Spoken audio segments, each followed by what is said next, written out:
তোমার হিন্দু মেয়ে পছন্দ হয়েছে, ঠিক আছে। তোমার ইয়াহুদি পছন্দ হয়েছে, হ্যাঁ ঠিক আছে। এখানে অন্য কি? তোমার যেটা ভাল লাগে এটা, তোমার যেটা মন চায় এটা, তোমার পছন্দই তোমার জীবন।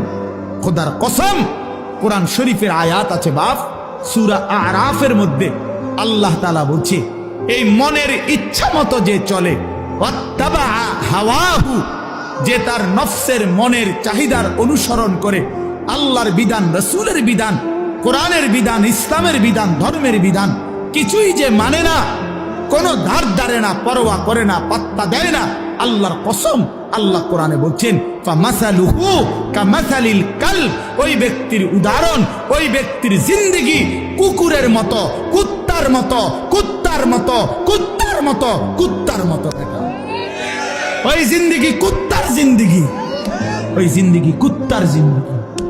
আমি বললাম কোরআনের আয়াত এটা।